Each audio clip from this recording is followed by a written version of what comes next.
주께서 우리에게 주신 말씀 시편 116편 15절과 16절이 되겠습니다.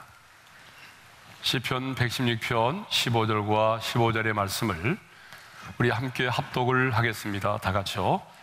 그의 경건한 자들의 죽음은 여호와께서 보시기에 귀중한 것이로다. 여호와여, 나는 진실로 주의 종이요 주의 여종의 아들 곧 주의 종이라. 주께서 나의 결박을 푸셨나이다. 아멘. 오늘은 2021년을 마무리하는 마지막 주일입니다. 코로나 상황이 아직 끝나지 않고 여전히 더 확산되는 가운데 있지만, 그래도 이 상황 속에서도 하나님을 예배할 수 있음이 큰 은혜이고 또 감사하지 않을 수가 없습니다. 우리는 지난 시간에 5번에 걸쳐서 시편 116편의 말씀을 묵상해 왔습니다. 오늘은 시편 116편의 마지막 말씀을 함께 나누면서 주께서 우리에게 주신 은혜를 나누고자 합니다. 자, 먼저 15절은 경건한 자들의 죽음에 대하여 말씀하고 있습니다. 우리 15절의 말씀을 함께 읽겠습니다. 다 같이요. 그의 경건한 자들의 죽음은 여호와께서 보시기에 귀중한 것이로다. 하나님께서 경건한 자들의 죽음을 귀중한 것으로 보신다는 말씀입니다. 그렇다면 여기 나오는 경건한 자들은 누구를 말할까요? 성도들을 말합니다. 그래서 지난해 우리가 사용했던 개역 한글 성경, 우리말 성경, 새번역 성경은 여기 나오는 경건한 자들을 성도들로 번역하고 있습니다. 그런데 이 시는 성도들의 죽음은 여호와의 눈에 귀중하다라고 말하죠. 여기서 귀중하다라고 하는 이 말은 히브리어로 야카르인데, 이 말의 뜻은 귀하다, 보배롭다, 무겁다라고 하는 그런 뜻을 가지고 있습니다. 그러니까 하나님은 성도의 죽음을 가볍게 여기지 않으시고 성도의 죽음을 가장 가치 있고 보람되고 보배롭고 영광스러운 것으로 여기신다는 것입니다. 이 말은 성도가 어떤 형태로 죽음을 맞이하든지 간에 하나님은 그 성도의 죽음을 귀중하게 여기신다는 사실입니다.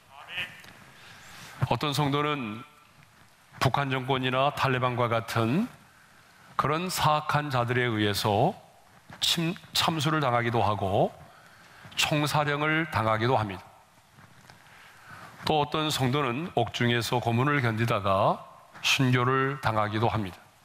또 어떤 성도는 교통사고라든지 불의의 사고를 통해서 이 세상을 떠나기도 합니다. 또 많은 성도들은 암으로 세상을 떠나기도 하죠. 또 어떤 사람은 강도를 만나서 안타깝게도 목숨을 잃기도 합니다.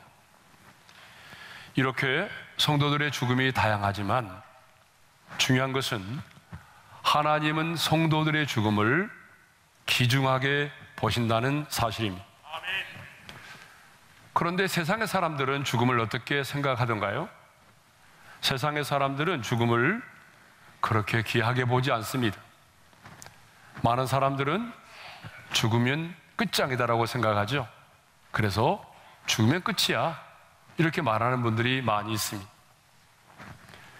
또 어떤 사람들은 죽음을 굉장히 가볍게 여기거나 아무것도 아닌 것으로 생각하는 사람도 있어요. 그래서 영국의 교육자였던 해리 스콧 홀랜드라고 하는 사람은 이런 제목의 시를 썼습니다. 죽음은 결코 아무것도 아닙니다. 그러니까 이분은 죽음은 아무것도 아니라는 거예요. 죽음은 단지 내가 옆방으로 들어가는 것과 같다라고 말을 했어요. 그러나 여러분, 죽음은 결코 그렇지 않습니다. 죽음은 아무것도 아닌 것이 아니죠. 죽음은 이 시인의 고백처럼 옆방으로 들어가는 것이 아닙니다. 부자와 거지 나사로를 보십시오.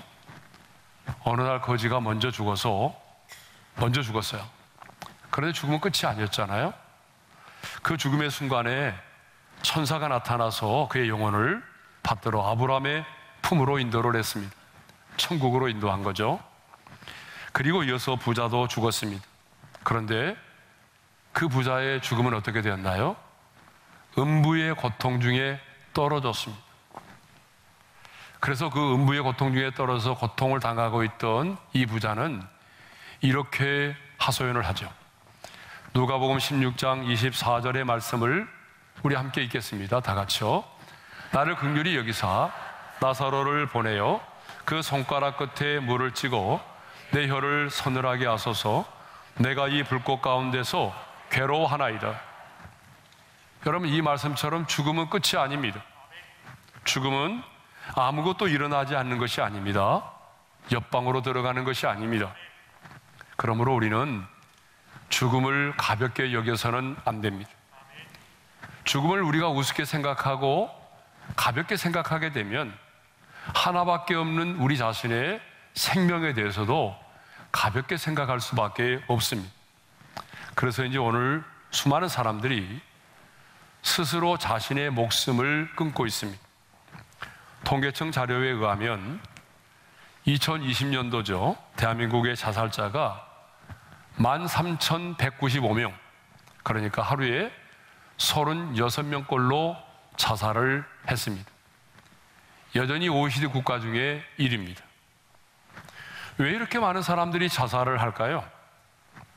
여러 이유가 있겠지만은 결정적인 것은 자신의 죽음을 끝이라고 생각하고 그 자신의 죽음을 아무것도 아닌 너무나 가볍게 여기고 있기 때문입니다. 그런데 우리 하나님은 성도의 죽음을 절대로 가볍게 여기지 않습니다. 성도의 죽음을 어떻게 여기신다고 말하죠? 귀중하게 여기신다라고 말하죠. 성도의 죽음을 하나님은 가볍게 다루지 않아요. 하나님은 성도의 죽음을 보배롭고 영광스러운 것으로 여기십니다. 스데반의 죽음을 보면 알 수 있어요.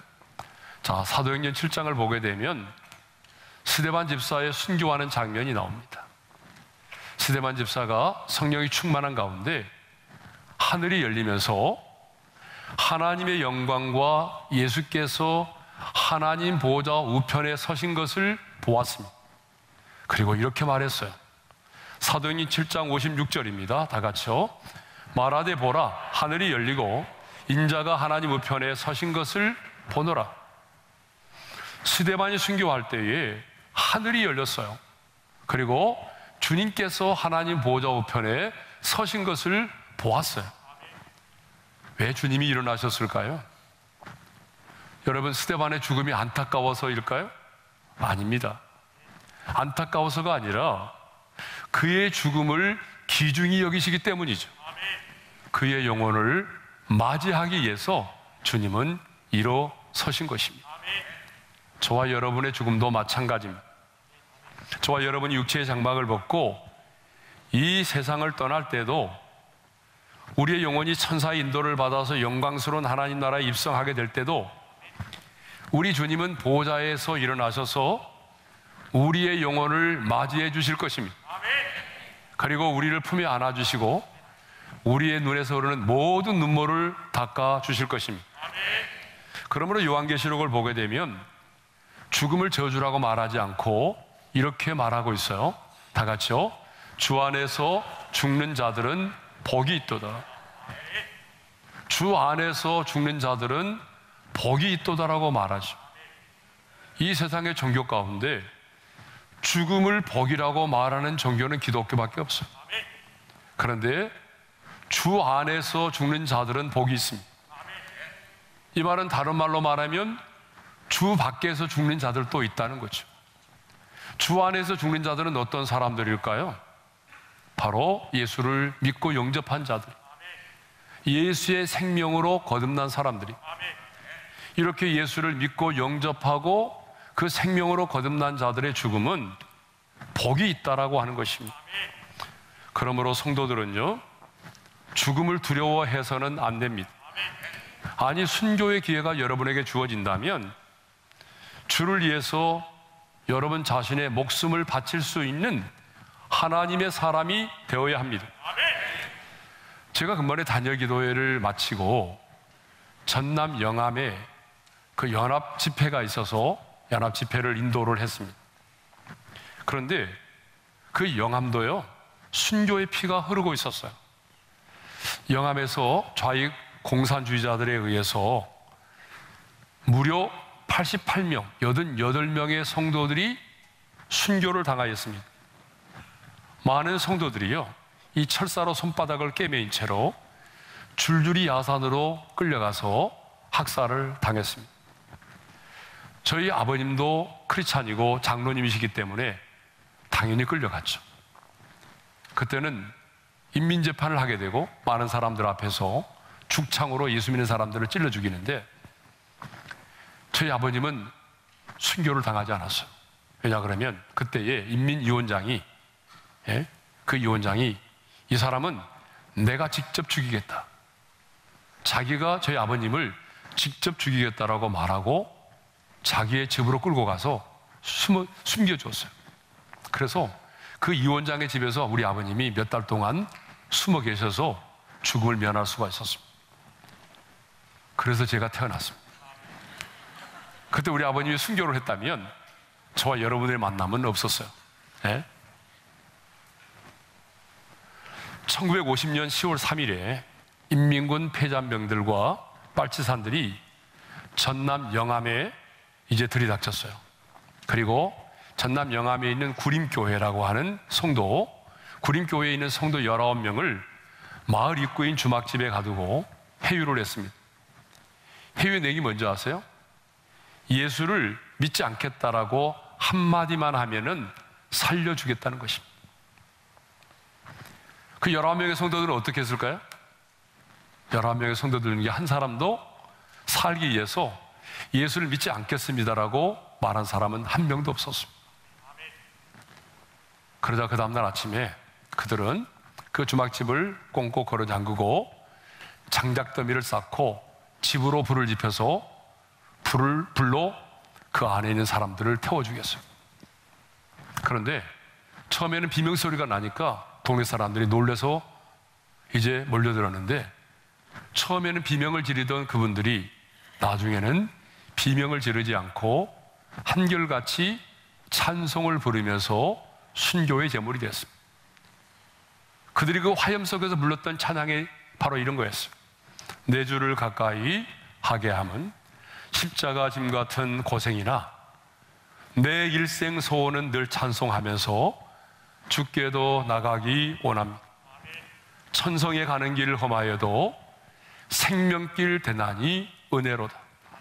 천사날 부르니 늘 찬송하면서 주께도 나가기 원합니다. 갇혀있던 성도들은 한 목소리로 찬송을 부르면서 순교의 제물이 되었던 것입니다. 여러분, 이처럼 앞서간 믿음의 선배들은요, 죽음을 두려워하지 않았어요. 왜냐하면 죽음이 무엇인지를 알았기 때문이죠. 그리고 성도의 죽음을 하나님께서 귀중히 여기신다는 사실을 알았기 때문입니다. 그러면 왜 하나님은 우리 성도의 죽음을 귀중히 여기실까요? 그것은 자신의 생명을 주고 산 자들이기 때문입니다. 우리 예수님께서 십자가에 달려 죽으심으로 저들의 죗값을 지불하셨고 사망 권세를 이기시고 부활하사 그 생명으로 다시 태어나게 하신 당신의 자녀들이기 때문입니다. 뿐만 아니라 성도의 죽음은 모든 수고를 그치고 그 행한 일에 영광스러운 상급이 따르기 때문입니다. 요한계시록 14장 13절 하반절의 말씀을 읽겠습니다. 다 같이요. 성령이 이르시되 그러하다 그들이 수고를 그치고 쉬리니 이는 그들의 행한 일이 따름이라 하시더라. 자, 오늘이 2021년 마지막 주일입니다. 그리고 이제 앞으로 5일이 지나면 2021년을 마무리하는 마지막 날이 될 것입니다. 이렇듯 우리에게도 마지막 주일이 있고 마지막 날이 있듯이 우리의 인생에도 여러분 이 땅에서의 마지막 날이 있다는 것입니다. 언젠가는 우리도 인생의 마지막 종착역에 도달하는 순간이 있다는 것입니다. 그런데 하나님의 사람들은 우리에게 있어서의 그 죽음을, 우리에게 다가오는 죽음을 가볍게 여겨서는 안 된다는 거죠. 하나님의 사람은 내 인생에 다가오는 그 마지막 죽음을 귀하게 여겨야 됩니다. 왜냐하면 죽음은요, 이 땅에서의 내 인생을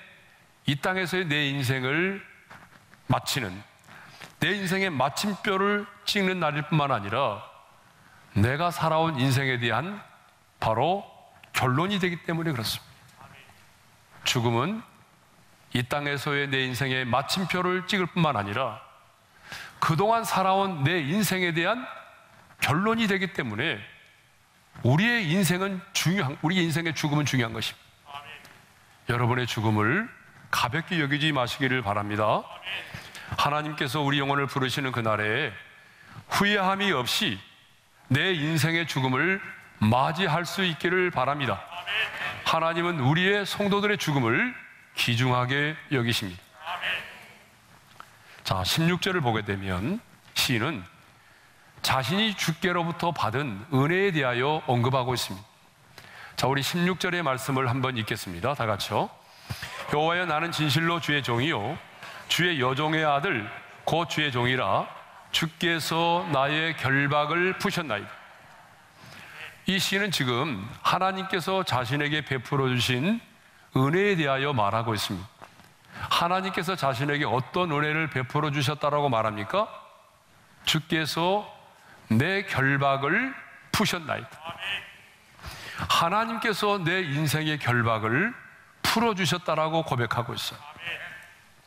우리가 앞서 이 말씀을 나눴던 것처럼 시인은 사망의 줄이 자신을 두르고 있을 때에, 죽음에 이르는 고통의 줄들이 자신을 얽어매고 자신을 괴롭히고 있을 때에 이 시인은 여호와의 이름을 부르며 기도했어요. 그러자 하나님께서 어떻게 은혜를 베풀어 주셨다고요? 자신의 모든 결박들을 풀어주셨다는 것입니다. 예? 하나님 앞에 기도했을 때에 하나님이 내 영혼을 사망에서, 내 눈을 눈물에서, 내 발을 넘어짐에서 건져주심으로 나의 그 수많은 인생의 결박들을 풀어지게 하셨다는 것입니다. 근데 여러분, 악한 영이 하는 일이 뭔지 아세요? 악한 영의 주특기는요, 우리를 묶고 결박하는 것입니다. 그래서 하나님은 이사야 선지자를 통해서 하나님이 기뻐하는 진정한 금식이 무엇인가를 말씀하시면서 흉악의 결박을 풀어주는 것이라고 말씀했어요. 우리 한번 읽겠습니다. 다 같이요. 내가 기뻐하는 금식은 흉악의 결박을 풀어주며. 여기서 흉악이라고 하는 말의 의미는 사악함입니다. 그러니까 흉악의 결박은 곧 사악한 결박을 말하겠죠.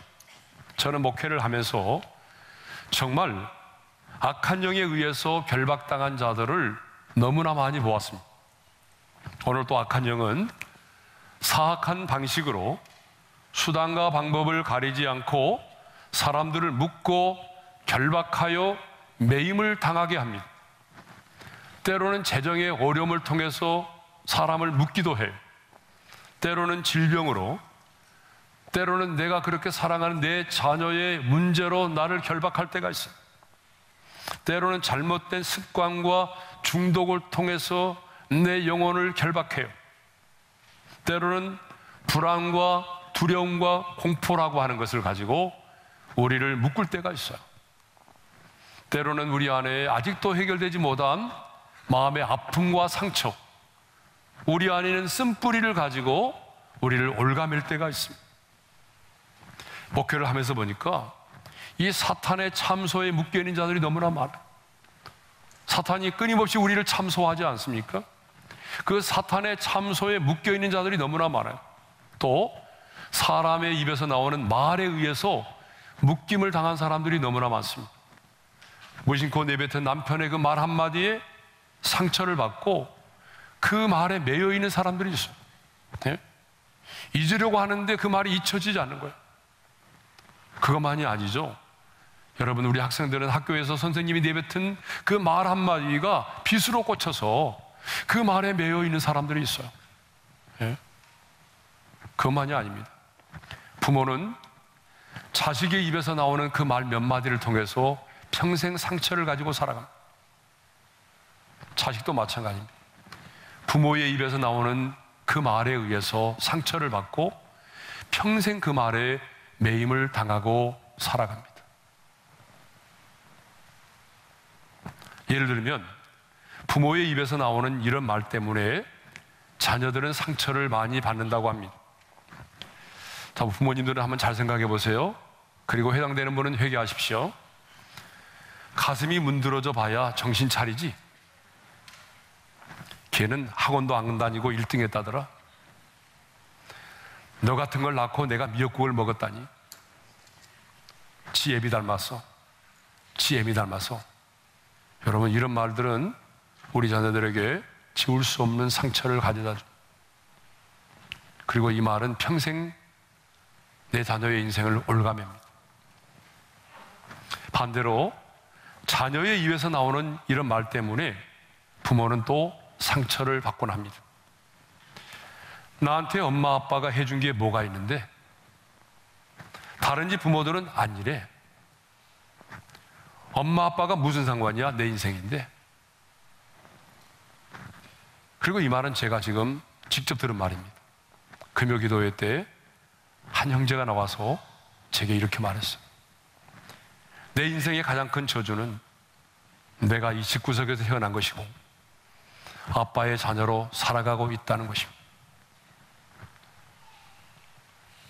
한 형제가 그렇게 말했어요. 내 인생의 가장 큰 저주는 아빠라고. 내가 이 땅을 살아가면서 아빠를 아빠로 불러야 한다는 게 내 인생의 가장 큰 저주라고. 이렇게 많은 사람들은요, 입에서 나오는 그 말 때문에 상처를 받고 상처만 받는 것이 아닙니다. 그 말에 평생 매여 있어요. 또 목회를 하면서 보니까 심지어 무당과 점쟁이들, 또 잘못된 예언을 하는 사람들에 의해서 그들의 입에서 나오는 말 때문에 묶여있는 사람들이 너무나 많아요. 무당들이 제일 많이 하는 말이 뭔지 알아요? 조상 중에 배고파 돌아가신 분이 있네. 죄를 올려드려야 운을 받을 수 있어. 그 말 들으신 분 손 들어보세요. 이런 말 들으면요, 제사를 지내지 않으면 뭔가 불행한 일이 닥칠 것만 같아 끊임없이 불안과 공포와 두려움 가운데 살아가게 되는 거죠. 교통사고만 나면 제사를 지내지 않아서 그런가? 여러분, 이전 같으면 그냥 지나칠 수 있는 문제인데 그 말을 들었기 때문에 계속해서 어려운 일이 생기면 그렇게 인생을 해석한다는 거예요. 어떤 사람이 정초에 친구와 함께 점집을 찾아갔습니다. 그런데 그 용하다는 보살이 이렇게 말했어요. 가까운 사람 누구 하나 잃겠네?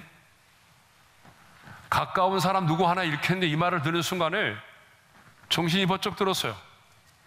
가까운 사람? 누구지? 내 남편인가? 네 남편이 요즘 스트레스 많이 받던데 그러면 남편이 죽는다는 얘기인가? 아니, 가까운 사람? 내 부모잖아. 그럼 우리 부모님이 죽는다는 얘기인가? 여러분, 그 말을 듣지 않아야 되는데 그 말을 듣는 순간부터 여러분 그 말에 매임을 당한 거예요. 그러니까 가지 말라고 하는데 왜 자꾸 가서 그런 얘기를 듣느냐 그 말. 돈 내고. 네? 정말 가지 마세요, 여러분. 예? 이렇게 목회자가 안타까운 심정으로 얘기를 해도 꼭 돈 들고 찾아가서 이런 말을 들은 사람들이 있다니까. 예? 여러분, 말을 잘못 들으면 그 말이 비수처럼 꽂히게 되고 그 말에 우리는 매임을 당하게 되는 것입니다. 예? 또 주변에 용서하지 못함으로 인해서 매임을 당한 사람들이 너무나 많아요. 남편을 용서하지 못하고 아내를 용서하지 못하고 심지어는 나를 낳아주신 부모님을 용서하지 못하고 내 자녀를 용서하지 못하고 그 용서하지 못하기 때문에 매여 사는 사람들이 너무나 많습니다. 그런데 여러분, 용서하지 못하면요, 나의 기도가 응답되지 않아요. 그래서 예수님은 마태복음 5장 23절 24절에서 이렇게 말씀하셨습니다. 다 같이요. 예물을 제단에 드리려다가 거기서 내 형제에게 원망 들을 만한 일이 있는 것이 생각나거든 예물을 제단 앞에 두고 먼저 가서 형제와 화목하고 그 후에 와서 예물을 드리라. 예배보다 뭐가 먼저라는 거죠? 용서와 화해가 먼저라는 거예요. 네? 또 예수님은 마태복음 18장 18절에서 이렇게 말씀하셨습니다. 다 같이요. 진실로 너희에게 이르노니 무엇이든지 너희가 땅에서 매면 하늘에서도 매일 것이요 무엇이든지 땅에서 풀면 하늘에서도 풀리리라. 하나님은 교회된 저와 여러분에게 이 땅에서 묻고 푸는 권세를 주셨어요. 이건 대단한 권세거든요. 예? 저와 여러분들에게 이 땅에서 묻고 푸는 권세를 주셨거든요. 그러므로 여러분 영적인 전쟁에서 승리하려면 뭘 잘해야 되느냐 하면요, 묻고 푸는 걸 잘해야 돼요. 예? 이 묻고 푸는 걸 잘해야 돼요. 영적인 전쟁에 승리하려면. 예? 예수님은 이 말씀을 하신 다음에 곧바로 합심 기도에 대해서 말씀하시고 이어서 용서에 관해서 말씀하셨어요. 7번뿐 아니라 7번을 70번까지라도 용서하라고 말씀하셨어요. 그러면 왜 주님은 이렇게 기도에 관하여 말씀하신 다음에 곧이어서 용서에 관한 말씀을 하셨을까요? 그것은 기도의 응답과 용서는요, 뗄래야 뗄 수 없는 불가분의 관계를 가지고 있기 때문에 그렇습니다. 그러므로 여러분, 형제와 불화하면서 가족과 등지고 살면서 미움의 쓴뿌리를 가지고 있으면서 기도의 응답을 기대하지 마세요. 아무리 여러분이 내가 믿사옵고 믿사오니 믿습니다라고 기도해도 여러분, 우리의 기도는 응답되지 않아요. 왜? 막혀있기 때문에. 그러므로 우리는 용서를 해야 돼요. 여러분, 용서한다는 것은 어떤 때는 내가 죽는 것보다 어려울 때가 있어요. 내 자존심을 내려놓아야 돼요. 그래서 용서가 힘들어요. 그래서 사람들은 용서가 너무 힘들기니까 차라리 용서보다는 자기의 목숨을 끊는 걸 선택할 때가 많아요. 그러나 하나님의 사람인 우리는 용서를 해야 합니다. 내가 용서받을 수 없는 내가 용서를 받았기 때문이고 주님이 우리에게 용서를 명하고 있기 때문이에요. 이렇게 말하면 상대방이 용서를 받아주지 않는데 어떻게 용서해? 이렇게 묻는 분이 계세요. 물론 그런 분이 계시죠. 그러나 여러분, 상대방이 내 용서에 대해서 어떤 반응을 보이든지와는 상관없어요. 내 용서를 받아주든지 받아주지 않든지 오히려 더 공격하든지 상관하지 마세요. 나는 하나님의 사람으로 하나님의 명령을 따라서 용서하면 돼요. 그래서 여러분, 용서할 마음이 생길 때까지 기다리지 마세요. 어떤 분은 그래요. 저는 이선자가 되고 싶지 않아요. 제 마음에 용서하고 싶은 마음이 들지 않은데 제가 어떻게 용서합니까? 여러분, 우리는 타락한 본성을 갖고 있기 때문에 성령의 특별한 역사가 아니고서는 우리 안에 용서하고 싶은 마음이 먼저 들지 않아요. 그러므로 우리는 용서의 당위성 앞에서 먼저 용서를 하는 거죠. 우리가 아침에 일어날 때 일어나고 싶어서 일어나는 사람 누가 있어요? 여러분 자녀들, 나는 학교 와야지 너무 즐거워서 일어나던가요? 아니잖아요. 아침에 학교를 가야 되는 당위성 때문에 일어나는 거예요. 마찬가지예요. 우리도 마찬가지입니다. 용서하고 싶은 마음이 들 때까지 기다리면 죽을 때까지 용서 못합니다. 하나님이 나를 용서하셨고 용서하라고 명하니까 주님, 제가 용서합니다. 용서를 선포하세요. 그래야 내가 자유할 수 있어요. 상대방이 용서를 받아주는 것까지 기다리지 마세요. 내가 살기 위해서 내가 먼저 용서를 선포하는 것입니다. 하나님은 저와 여러분이 멍에를 깨뜨리고 결박을 끊어버리시기를 원하십니다. 이것이 하나님의 마음입니다. 오늘 하나님의 마음을 여러분이 알았으면 좋겠어요. 하나님의 마음은 여러분 인생을 살아오면서 악한 영의 결박에 의해서 인생의 아픔과 상처에 의해서 또한 용서하지 못함 때문에 누군가의 말에 매여 있기를 원치 않으십니다. 그래서요, 하나님은 나홈서 1장 13절에 이런 말씀을 하셨어요. 다 같이 읽겠습니다. 이제 내게 지운 그의 멍에를 내가 깨뜨리고 내 결박을 끊으리라. 여러분, 이 말씀은 무슨 말씀인가 하면은 이집트를 정복한 아수르 왕이 유다 왕 므낫세에게 저공을 요구할 때에 하나님이 이렇게 말씀하셨어요. 이제 아수르 왕이 내게 지운 그 멍에를 깨뜨리시고 내 결박을 끊으시겠다라고 하나님이 선포하신 내용입니다. 여러분, 이 말씀에 보게 되면 하나님은요, 우리의 인생의 멍에를 깨뜨리기를 원하시고 우리의 결박을 풀어주기를 원하십니다. 그러므로 우리는 이제 이 해가 저물기 전에, 새해를 맞이하기 전에 반드시 저와 여러분이 해야 될 게 있어요. 그게 뭐냐면 내 멍에를 깨뜨리고 결박을 풀어버리는 것입니다. 하나님은 여러분을 묶고 있는 인생의 결박을 끊어버리고 그 결박을 풀고 2022년 새해를 맞이하기를 원하십니다. 그러면 이제 어떻게 하면 결박을 풀 수 있죠? 이게 중요한 거잖아요. 자, 첫째로는 금식하며 기도해야 돼요. 자, 여러분, 아까 읽었던 말씀을 다시 한번 읽겠습니다. 다 같이요. 내가 기뻐하는 금식은 흉악의 결박을 풀어주며. 자, 물론 이 말씀은 하나님이 원하시는 진정한 금식에 대한 말씀이기도 해요. 하나님이 원하시는 진정한 금식에 대한 말씀이기도 하지만, 그렇지만 영적인 전쟁을 하면서 우리가 경험한 것은 하나님이 기뻐하는 금식은 흉악의 결박을 풀어준다는 것입니다. 그러므로 여러분, 어떤 여러분의 흉악의 결박이 풀어지지 않는다면 금식하며 기도하세요. 특별히 금식하며 기도하되 여러분, 용서의 기도를 드리십시오. 그리고 부모로부터 받은 말, 선생님으로부터 들었던 말, 남편에게 들었던 그 말이 사라지지 않고 자꾸 여러분의 삶 가운데 생각이 나고, 그래서 그 말에 매여 있다면 여러분, 예수의 이름으로 그 결박을 끊어버리세요. 이렇게 말씀하셔야 됩니다. 누군가에 들었던 그 말을 이야기하면서 이제는 그 말이 나와는 상관이 없음을 예수의 이름으로 선포하노라.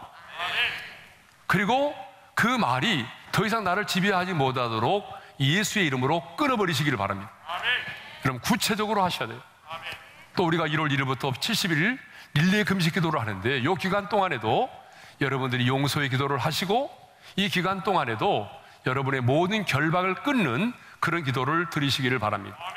두 번째로는요, 성령의 충만을 받아야 돼요. 성령의 충만을 받으면 우리를 묶고 있는 인생의 결박들이 끊어집니다. 자, 블레셋 사람들이요, 삼손에게 복수하기 위해서 유다를 쳐들어왔어요. 그때 유다 사람들은요, 스스로 삼손을 결박하여 블레셋 사람들에게 넘겨주려고 했습니다. 그러니까 자기 동족이 자신을 배신한 거죠. 유다 사람들이요, 삼손을 꽁꽁 묶어가지고 결박해서 이제 블레셋 사람들에게 넘겨주려고 합니다. 블레셋 사람들이 보니까 삼손이 결박당해서 나오잖아요. 그래서 블레셋 사람들이 그 모습을 보고 소리를 지르면서 이제 삼손을 향해서 달려들었습니다. 그때 하나님의 영이 갑자기 삼손에게 임했습니다. 어떤 일이 일어났는지 볼까요? 다 같이 읽겠습니다. 여호와의 영이 삼손에게 갑자기 임하심에 그의 팔 위의 밧줄이 불탄 삼과 같이 그의 결박되었던 손에서 떨어진지라. 아멘. 여호와의 영, 곧 성령께서 갑자기 삼손에게 임하였어요. 여호와의 영이 임하자 어떤 일이 벌어졌나요? 그를 묶고 있던 두 개의 새 밧줄이 불탄 삼과 같이 끊어져 버렸어요. 그렇습니다, 여러분. 성령이 임하시면, 우리가 성령의 충만을 받으면 우리의 인생을 올가매고 있는 줄들이 끊어집니다. 우리를 결박하여 놓은 것들이 아무리 크고 아무리 단단할지라도 하나님의 영이 우리 가운데 임하면, 성령의 불이 우리 가운데 임하면 그런 결박의 줄들이 불탄 삼처럼 끊어져 버립니다. 왜냐하면 그 이유는 성령은 언제나 자유케 하시는 영이기 때문입니다. 그래서 고린도후서 3장 17절에 이런 말씀이 있잖아요. 다 같이요. 주의 영이 계신 곳에는 자유가 있느니라. 주의 영이 계신 곳에 뭐가 있다고요? 자유가 있습니다. 하나님의 영이 역사하는 곳에는 언제나 자유함이 있어요. 악한 영은 언제나 우리를 묶고 결박하고 매이게 만들지만 성령님이 역사하는 곳에는 언제나 자유함이 있습니다. 성령은 우리를 자유케 하십니다. 일찍이 이사야 선지자도 아수르로부터 자유를 말하면서 사사기 이사야 10장 27절에 이렇게 말하고 있어요. 다 같이 읽겠습니다. 기름진 가닥에 멍에가 부러지리라. 여기서 기름은 성령을 말하죠. 기름지다라고 하는 말은 성령의 충만을 말합니다. 그러니까 성령의 충만한 가닥에 멍에가 부러지리라고 그랬어요. 멍에는 뭐죠? 우리를 힘들게 하고 우리를 고통스럽게 하는 것들을 말해요.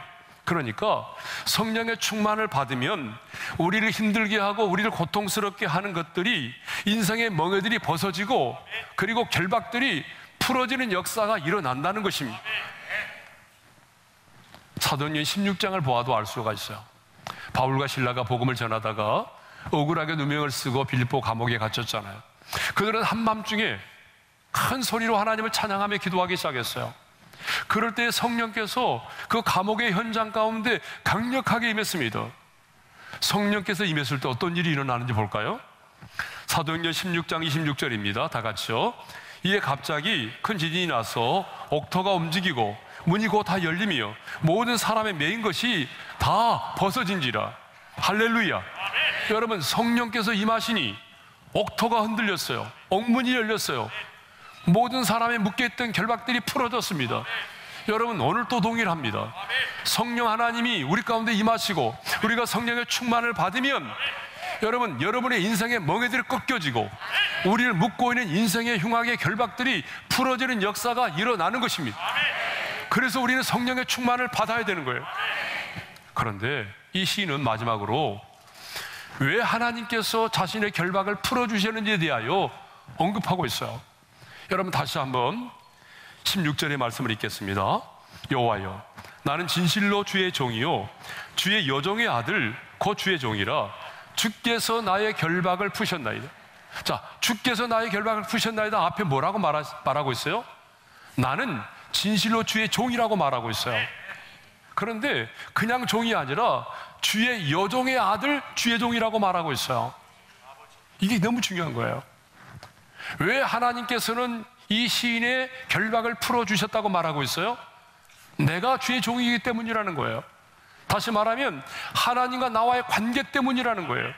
하나님과 내가 이런 관계를 맺고 있기 때문에, 내가 주의 종이기 때문에 하나님께서 나의 기도를 들으시고 나의 모든 결박을 풀어주셨다는 거죠.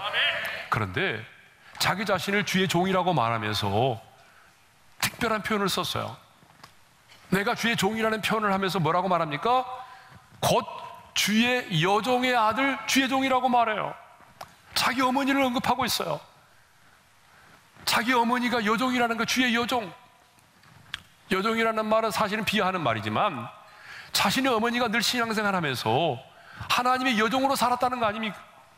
그런데 그 어머니를 통해서 자기가 이런 신앙을 전수받아서 자신이 주의 종이 되었다는 거예요. 얼마나 위대한 어머니면 이렇게 말하겠어요. 어머니에게 있던 아름다운 신앙이 이 아들에게 전수된 거죠. 그래서 나는 그냥 주의 종이 아니라 주의 여종의 아들 주의 종이라고 말합니다.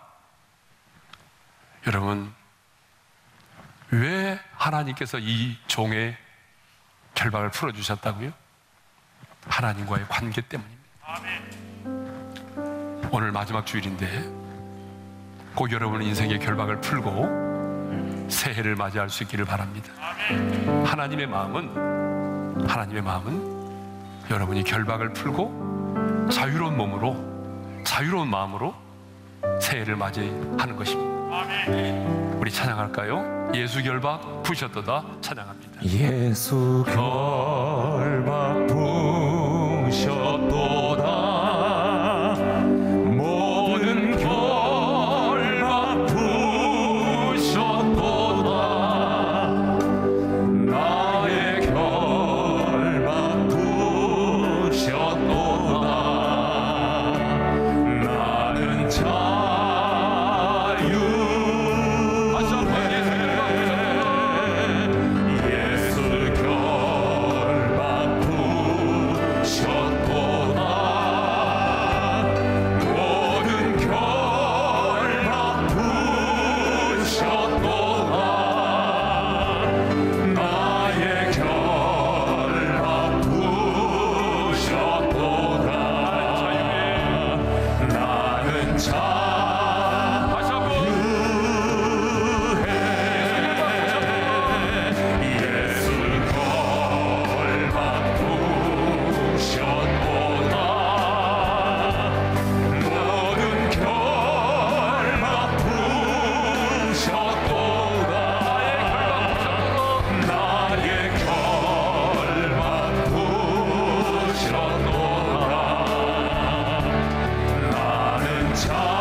기도를 하겠습니다. 첫 번째 기도할 제목은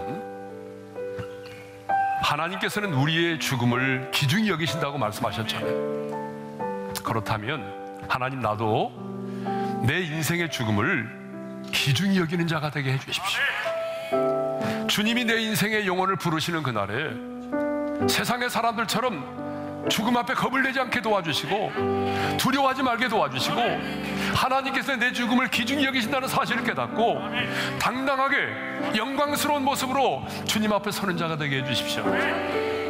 오늘 이 시간 예수의 이름으로 명하노니 내가 그 사람으로부터 들었던 모든 말들이 나와는 상관이 없음을 내가 예수의 이름으로 명령하고 선포하노라. 주님, 그 말에 매임을 당하지 않게 도와주십시오. 이제 나는 자유인으로 살아가겠습니다. 매이지 않겠습니다. 사람에게 매이지 않고 돈에 매이지 않고 관계에 매임을 당하지 않고 하나님께 속한 자로서 당당하게 살아가겠습니다. 주님, 이제는 우리 주 예수 그리스도의 은혜와 하나님 아버지의 극진하신 사랑하심과 성령님의 감동, 감화, 교통, 인도하심이 주께서 나의 결박을 푸셨나이다, 이 시인의 고백과 간증이 나의 고백과 간증이 되기를 소망하는 모든 지체들 위해 이제로부터 영원토록 함께 하시기를 축원하옵나이다. 아멘. 지금은 미디어 선교를 위한 헌금 시간입니다. 이 예배를 통해 삶 가운데 은혜와 회복이 충만하시기를 간절히 기도합니다.